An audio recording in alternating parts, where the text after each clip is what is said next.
Swans is an experimental rock band that has given us many classic albums, such as soundtracks for The Blind, Swans Are Dead, To Be Kind, and The Glowing Man. For over 40 years, Swans has been constantly evolving and reshaping their sound, creating some of the most massive, disturbing, and beautiful music I've ever heard. In this video, we'll be diving into the Swans Iceberg, made by user Deadman3300 on Reddit. I'll be going through each tier explaining every single entry. So, without further delay, let's get into it. This is the Swans Iceberg Explained. Tier 1. Blind. Blind is a song from Swans' 7th album, White Light from the Mouth of Infinity, and it's a very important track for a couple of reasons. First, it's one of their most popular and accessible songs, and second, it represents a major turning point for the band. Before this album, Swans were mostly making harsh noise rock and no wave, so the shift in sound with this album is pretty noticeable and symbolizes a huge change in the band's trajectory. Blind is a perfect example of that change. It's more melodic, more structured, and overall just a really great song. It's definitely one of my favorites. Fantano Reviews. This entry is a reference to the reviews that The Needle Drop has done for Swan's most recent string of albums, which he has mostly given really high scores to. The reason this is such a high entry in this list is because these reviews have helped make Swans a lot more popular in the last decade or so. One of the albums, To Be Kind, even got a 10 out of 10 score, which again made them a lot more popular. A lot of people even associate the band to The Needle Drop, since he's such a big fan of them. Cowboy Hat. Michael Gira, the lead singer and songwriter behind Swans, is known for always wearing a cowboy hat. There's no specific reason for this that I could find, but it has become part of his public persona. 2010 Trilogy. After a long break in the 90s and 2000s, Swans came back stronger than ever. They released 3 of their most critically acclaimed albums, The Seer, To Be Kind, and The Glowing Man. And although they all have their own distinct qualities to them, The Seer being really dark, To Be Kind being really punchy and electric, and The Glowing Man being more meditative and slow, they all have kind of a similar feeling and sound to them, making them one of the most impressive and groundbreaking trilogies in all of rock music. They also show yet another turning point for the band. Before this run in the 2010s, the band had rarely made anything that attempted to be as large as a lot of the songs on these albums. Songs like She Loves Us and The Glowing Man were so giant and multi-phase that they really make these albums special and impossible to replicate. M-Music Core Albums. Since Swans makes incredibly inaccessible music, most of their fans are chronically online, making this band really popular in places like Reddit, 4chan, Album of the Year, and Rate Your Music. They're so well acclaimed that people have started calling them essentials in the online music sphere. Sun. In many of Swans' songs, Michael Gira makes reference to the sun. Although I couldn't find an exact reason why he does this, I feel like it's pretty easy to infer. In a lot of different interviews, Gira has talked about how religion and vivid images or phrases inspire his writing. In a lot of cases, Gira uses the sun as a metaphor for ultimate power or some sort of non-specific hyperbole. Take the song Bring the Sun, for example. This song uses the sun to convey a feeling of pure maximalism. The message behind the lyrics and instrumental are purposefully ambiguous, so it's obvious that Gira just wants to paint a picture in your head. The same could be said for songs like Sunfucker or I Am the Sun.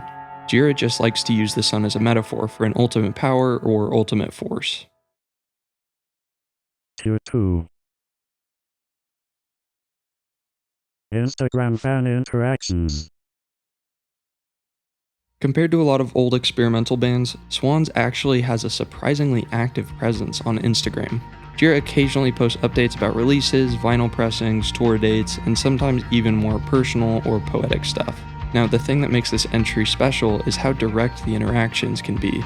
Sometimes people will leave comments and Michael Gira actually replies to them. It's usually short and blunt, but for how insane Swans' music is, and for how mysterious of a man Michael Gira is, it's really cool and unexpected for him to be this active on Instagram. Public castration is a good idea t-shirt. This refers to the infamous Swans shirt that says public castration is a good idea, which is also the title of a live album released in 1986. The phrase itself is pretty jarring, but Obviously, that's kind of the point. It perfectly captures the disturbed, confrontational energy of Swans' early music. The album it references pulls from the greed and holy money era of Swans, which was when the band leaned heavily into slow and crushing songs with themes of power, submission, and self-destruction. And the lack of ambiguity on this shirt kind of says a similar thing. Concerts on YouTube. Over the years, a ton of Swans concert footage has made its way to YouTube, and if you haven't seen the band live, it's definitely one of the best ways to experience them.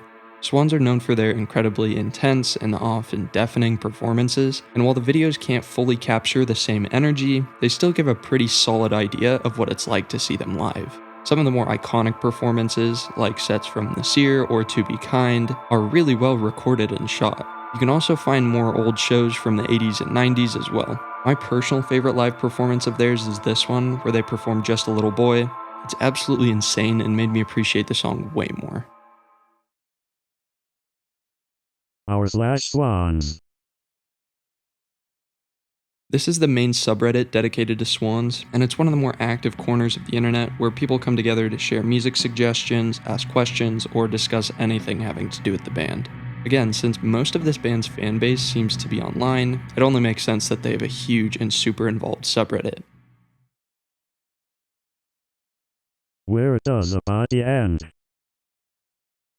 This is a 2019 documentary about Swans, directed by Marco Porgia. The film covers the entire history of Swans, from their early days in the New York no-wave scene all the way to their huge resurgence in the 2010s. It features a lot of archival footage, interviews with the band members and people who have collaborated with them, and some live sets as well. You can stream it on platforms like Tubi, Amazon, and Vimeo, and there's even an extended version with bonus scenes. Tier 3. Gary in Mulholland Drive. In the movie Mulholland Drive by David Lynch, there's a mysterious cowboy character that looks exactly like Michael Gira. Many fans actually thought it was him when first seeing the movie, but now that it's been out for a while, most fans kinda just joke about how similar they look. New Mind music video. In 1987, Swans released a music video for their song New Mind, which is a song from their album Children of God. This video features Michael Gira performing in a dimly lit room with an axe and singing into a flashlight, with him and the band surrounded by TVs showing close-ups of, I think, Michael Gira's mouth moving around and his hand opening and closing. All around, the whole thing is just really weird, but it's a very unique kind of weird for Swans. The video was originally broadcast on Channel 4's The Tube, marking it as one of Swans' rare official music videos. And due to the band's minimal engagement with the traditional music video formats, this particular video stands out as a good representation of their visual aesthetic during that time. Gary in Israel prison. When he was 16 years old, after hitchhiking across Europe, Michael Gira was arrested in Jerusalem for selling hashish, which is a form of cannabis, and he spent approximately 4.5 months in prison. Gira has reflected on this experience as a very important part of him growing as a person, talking about how during his imprisonment he began to engage seriously with reading and artistry. Post-breakup projects. Now, I'm not sure whether this entry is referring to the albums Swans made after their breakup in the 2010s, like the aforementioned trilogy, or if it's talking about what people made during the breakup, but since we've already talked a lot about their 2010s stuff, I'll just dive into everyone's personal projects in between their Swans activity. After Swans originally broke apart in 1997, several members went on to pursue their own creative paths, and some of these projects became cult favorites in their own right. The most well-known is Angels of Light, a project started by Michael Gira shortly after Swans ended. It continued the themes of intense, emotional music, but it leaned more towards folk and acoustic instrumentation. It mainly served as sort of a softer and more melodic and more songwriting-focused counterpoint to Swans, but it still had a lot of that same spiritual weight and intensity, and it's definitely worth checking out if you haven't already. On the other hand, Jarboe, a longtime vocalist and keyboardist for Swans, also launched a solo career. releasing numerous experimental albums that blended dark ambient, industrial, and classical influences. Her post-Swans work is a lot more personal, and it has an introspective quality and often touches on themes of identity and trauma and personal change. Other members, like Norman Westberg and Christoph Hahn, participated in various underground or noise-related projects, with some even resurfacing when Swans reformed in 2010. Shouts on Swans are dead. I'm pretty sure that this is referring to the random shout at the end of the song Blood Promise, which is one of the most talked about and popular songs off of the live album Swans Are Dead. At the very end of that song, there's a random shout at the end that seemingly comes in out of nowhere. Well, we are done, and we'd like to thank you for being here. I did some searching online, and apparently, for some reason, when putting together this live album, Swans decided to cut a scream from a different live performance and paste it at the end of this one. The original scream was from a live performance of The Sound in 1997.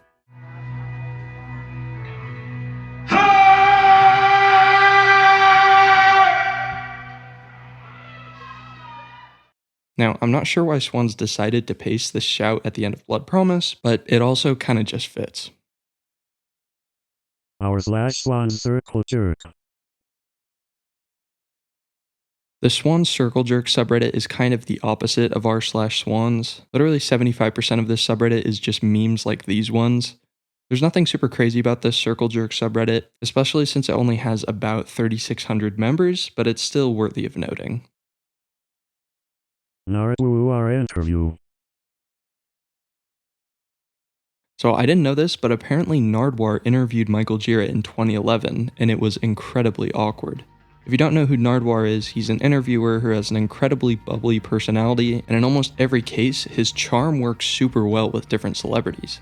But it ended up clashing really heavily with Michael Gira's more serious personality. In the end, it made for a lot of hilarious awkward moments. Well, thank you so much for your time, Michael Gira. Keep on rocking in the free world, and doot-doot-a-loot-doo. Talk to you later. Not quite. Almost. Just finished the beat. Doot-doot-a-loot-doo. I'll talk to you later. Thanks very much. Almost. Bye-bye. That works. Bye-bye. All right. Okay. See you later. Bye. See ya. Album fundraisers. Starting with My Father Will Guide Me Up a Rope to the Sky, Michael Gira began funding Swans' album through self-releasing limited edition projects designed specifically to raise money for recording. Instead of using platforms like Kickstarter or GoFundMe, Gira would release handmade CDs, live recordings, or rare collections through his label, Young God Records, and sell them directly to fans. One of the most notable examples of this is I Am Not Insane, a 2010 release made to fund My Father Will Guide Me. It included acoustic demos and early sketches of songs that would later become full Swans tracks. Michael Gira even personally signed and numbered each copy. Later fundraisers included Is There Really a Mind for The Beggar and The Gate for The Glowing Man, all following the same direct, fan-supported model. I also want to note that this method of fundraising was a lot more personal than you might think. Michael Gira often gave out handwritten lyrics, original drawings, and even thanked certain donors in the notes of official albums. Fans appreciated the transparency and sense of being personally involved in Swans' creative process. Essentially, these fundraisers are a big part of how Swans was able to produce some of their best stuff in the 2010s. How They Suffer voice samples origin. In case you don't remember, How They Suffer is a song in the middle of Soundtracks for the Blind, and it includes two different voice samples, the most notable being this one. I am what they call legally, because of this retinal problem and glaucoma, I'm what they call legally blind.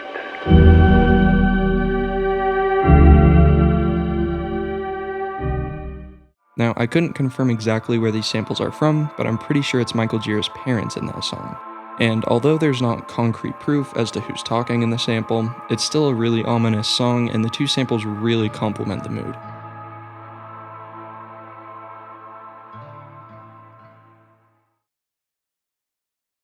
Lark Grim Incident. This refers to the allegations made by musician Larkin Grimm against Michael Gira in 2016. Grimm, who had been signed to Gira's Young God Records and had worked closely with him for the production of one of her albums, publicly accused Michael Gira of sexually assaulting her in 2008. She talked about the alleged assault in a social media post, which quickly gained attention within underground and experimental music circles. Michael Gira denied the accusation, calling it a slanderous lie, and released his own statement explaining his version of events, in which he acknowledged they had a sexual relationship but claimed it was all consensual. Jarboe, a longtime Swans collaborator, publicly supported Gira, while others in the broader music community seemed to not be fully convinced. This incident caused significant discussion and division within the Swans fanbase, especially because it clashed with the respect that many people held for Michael Gira as an artist. Some fans distanced themselves from the band, while others defended Michael Gira, or they just remained uncertain because there wasn't any real resolution. Tier 4. Fuck off McDonald's. This entry refers to an obscure but infamous moment tied to Michael Gira's anti-corporate personality. Fuck off McDonald's is a phrase that became associated with Gira when he shouted it out during a live show. It's a pretty good token or example of Michael Gira's absolute hatred for commercialism, consumerism, and mainstream corporate culture, which he has critiqued throughout his career in various different ways. It's not exactly the deepest artistic statement, but it really fits with Michael Gira's personality.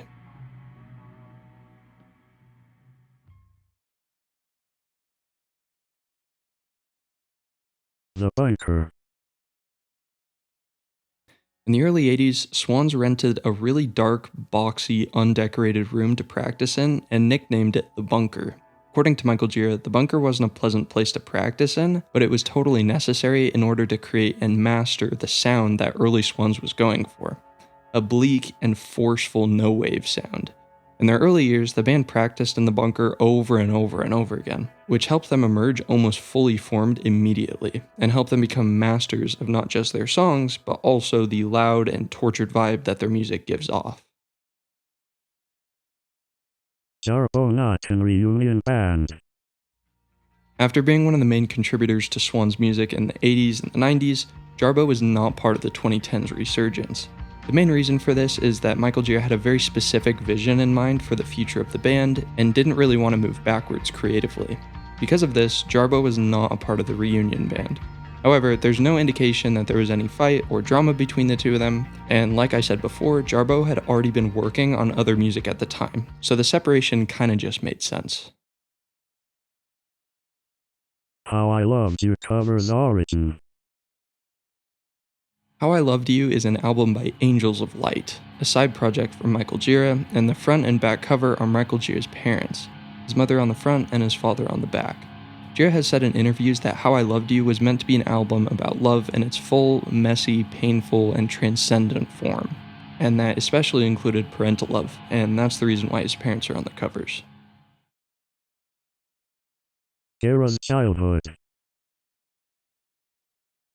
Michael Gira's childhood was a mix of constant moves, family instability, and early exposure to difficult situations, all of which deeply influenced his music.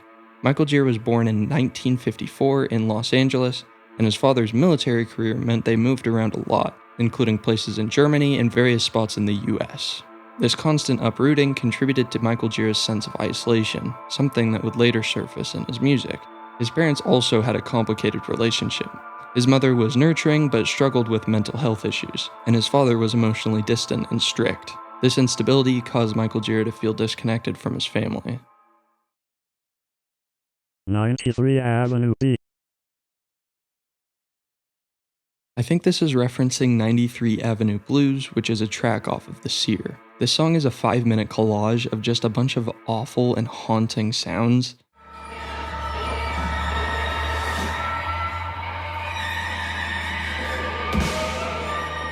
I found a thread on Reddit where someone asked what the hell is going on in this song, and someone said 93 Avenue is a place where Michael used to live in New York City when it was super infested with crime. I'm pretty sure the song is meant to be about how dangerous it felt to live there. Now, that's the lore for this song, but I also think part of the reason this song is on the Iceberg is just because of how weird and legitimately scary it sounds. Time is Money sample.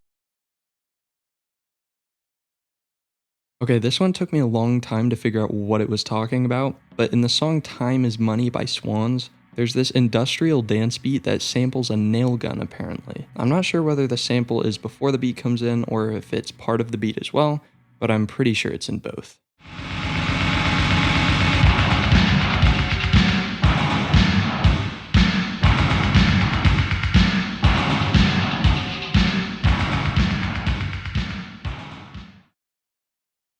Tier 5. Derek Thomas Paintings.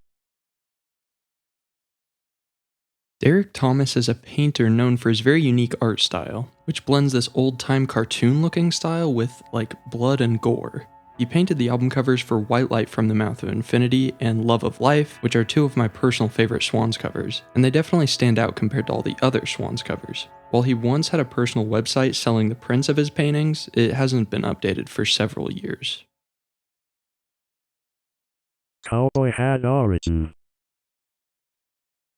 Since this is on the Iceberg, you'd think there's a pretty sound story behind the origin of Michael Gira wearing the cowboy hat all the time, but I couldn't really find one. However, I looked on a Reddit thread, and apparently in one of his books, Michael Gira said that Jarbo let him wear one of her dad's hats a few times, and he got really attached to cowboy hats and started wearing them all the time. Wow, what an interesting story. People posting actual swans on subreddits. I think this one's pretty self-explanatory, but sometimes people post actual swans on the Swans subreddit because they think they're the funniest people to ever exist. In case you don't get the joke, allow me to break it down for you. Swans is a post-rock band that makes very heavy and disturbing music. However, swans are also a type of bird. The stark difference between these two types of swans causes some people to laugh a lot and post animals in a subreddit about a band. You see through me voice sample. You See Through Me is a song off Michael Gira's solo album Drainland. It contains a really sad sample of a woman and a man arguing about their financial situation and the man's drug addiction. Okay. What does this have to do with the fact that I worry about you having an alcohol problem? The fact. I couldn't find exactly what this sample's from, but the woman calls the man Michael, and the man sounds like Michael Gira, so I'm assuming it's him talking to some woman, either a girlfriend or Jarbo or something. If anyone knows exactly where it's from, let me know in the comments. Milwaukee's Pop and Jazz Festival. When Michael Gira was 15 years old, he attended a Pink Floyd concert at the Amogy Pop and Jazz Festival in 1969 that apparently inspired him to make music. This is actually a well-known performance to a lot of big Pink Floyd fans because Frank Zappa showed up and jammed with the band for some time. I couldn't find anything specific he said about this performance, but it makes a lot of sense that Michael Gira was inspired by Pink Floyd, since they kind of laid down the foundation for a lot of the stuff that Swans has been doing. The Burning World recording process. The Burning World is one of Swans' least popular and least liked albums, and for a good reason. After finishing the album Children of God, Uni Records became interested in the band and they wanted an album that was a bit more palatable for the average music listener. So they sent Bill Laswell, a music producer who specialized in mixing together experimental music and popular music.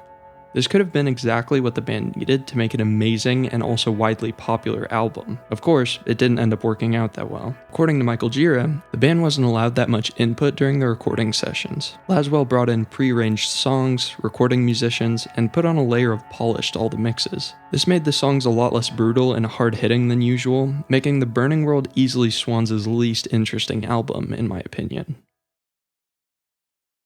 When Will I Return context. When Will I Return is a 5-minute interlude off of The Glowing Man. Unlike most modern Swan songs, this one isn't sung by Michael Gira. It's sung and written by his wife, Jennifer Gira. The interesting context behind this song is mostly in the songwriting, which is about sexual abuse and sexual trauma. If you don't remember this song, I would really recommend listening to it, because it's really powerful. One other thing that makes this song stand out is how different the lyrics are in comparison to most Swan songs. Again, it wasn't written by Michael Gira, so the lyrics are a lot more direct. There's a lot more lines that talk about actions people are taking, what they're doing, and what they're thinking. That's very unusual for Swans, since most of their lyrics are a lot more open to interpretation and vague. Tier 6. Jack Bouchin Passports Incident. I looked through the entire internet to try and find info about this entry, but I couldn't find a single thing about this situation. So I asked the creator of this Iceberg, Deadman3300, for some help. He told me that during a break on tour in Poland, the crew ended up at a lake cabin with a bunch of vodka. Jack Balkin, the sound designer for Swans at the time, came out of a blackout to Michael Gira asking for his passport, only to realize that he couldn't find them. He had no idea why he had even had them in the first place. After panicking and failing to find them in the nearby town, he hopped on a train while still hungover and eventually tracked down the passports safe in a cabin. He passed out on the train ride back and just barely made it in time to rejoin the tour. After that, Swans didn't let him handle the passports again. Also, shout out to Aquarent. Eastern Bloc illegal concerts. In the late 80s, Swans toured in places like Poland and Czechoslovakia while they were still a part of the Eastern Bloc. Western bands weren't really allowed there, so shows had to be organized in secret. One gig in Prague was held at an old restaurant after the owner left. The band had to wait outside for a signal before loading in. There wasn't a real PA, so they left with whatever gear they had, even using a bass amp to run vocals. All the audiences were super into it, and people were going to great lengths to get access to Western music. One guy they stayed with was literally copying down books from the West to share with his friends. It gave the band a real sense for how cut off things were in that side of the world. Under Pressure cover with Susu. If you clicked on this video and made it this far, you're probably a big enough loser to be a fan of both Swans and Juju. If not, just know that Juju is an experimental band that mixes electronic music, art rock, and industrial music. In 2007, they put out an album with a cover of Under Pressure, and it features Michael Gira. I looked on Album of the Year, and a lot of people seem to really like this song, but if I'm being honest, I kinda hate it. And if I'm being double honest, I think Michael Gira kinda ruins it, and his vocals are kinda awful. But you should give it a listen and let me know what you think of it. Hopefully you'll like it more than I do. The Sear vinyl back cover. I'm sure that most of you are familiar with the cover art for the Sear, the picture of this dog thing with a black background, but if you buy the vinyl, you'll get a very interesting cover art on the backside. It's obviously the back end of the dog. And it would be really weird, but at this point I'm not even surprised that they would do something like that.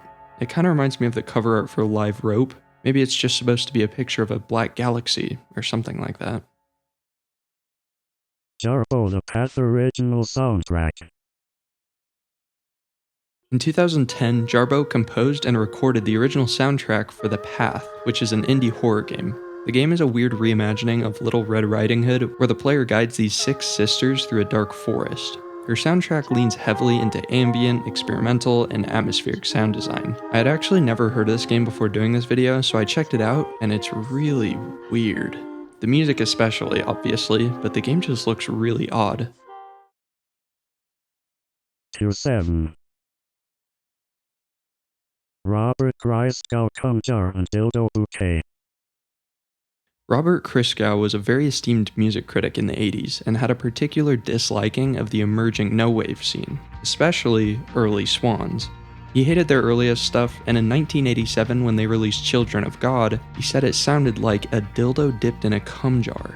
This wasn't meant to be an actual description of the sound, but more just to show that he didn't take it seriously and thought it was garbage. He later commented similarly on their album White Light from the Mouth of Infinity, calling it a dildo bouquet.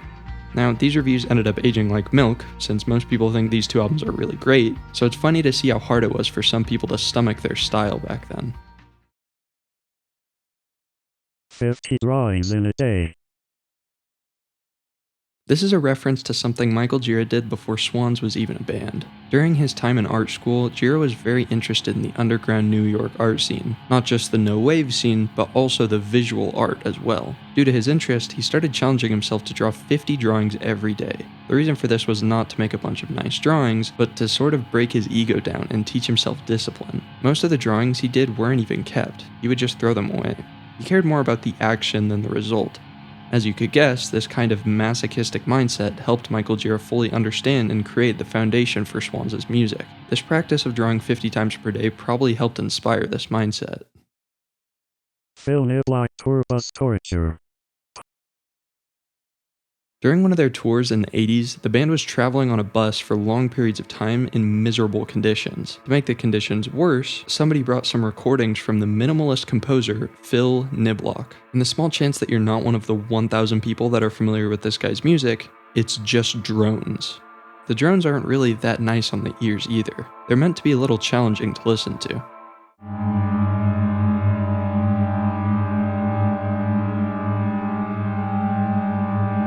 In most cases, this microtonal music can actually be pretty nice, but when you're in a cramped, gross, sleep-deprived tour bus, it becomes torture. Apparently, this guy's music was played over and over again as they rode from city to city. I get that this might put them in the tortured mood necessary to really understand their performance and music, but I know this stuff would piss me off so easily if I didn't want to hear it. Public sex art performance. This is kind of just a speculation about something that happened during the early points of the band's career, but in the early 80s, Swans had a performance that involved public sex as part of the act.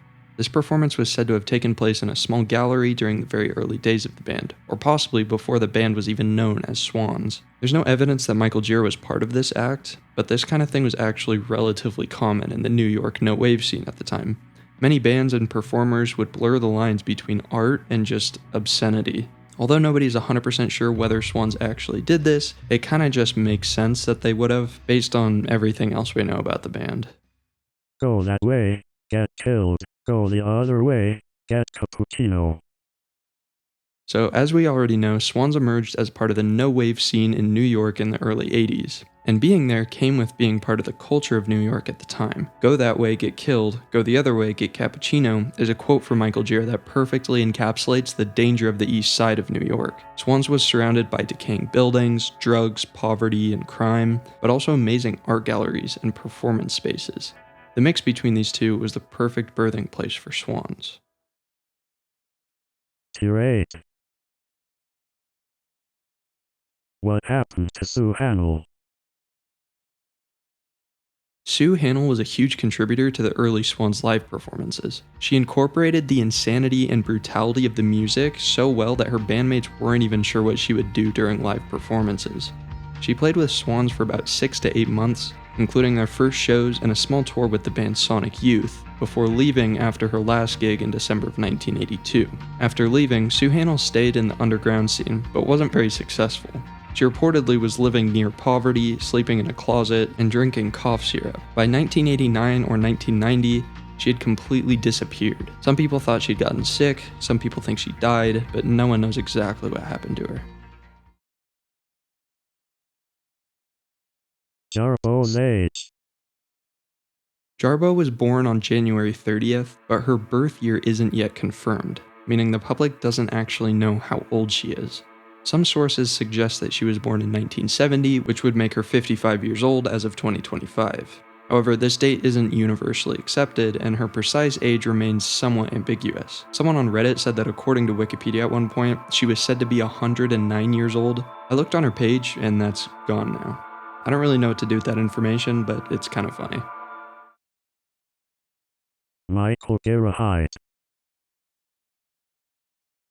For some reason, people are really obsessed with the measurements of the members of Swans, but just like Jarbo's age, there's no official information as to Michael Gira's height, but according to most people, he's about 6 feet tall.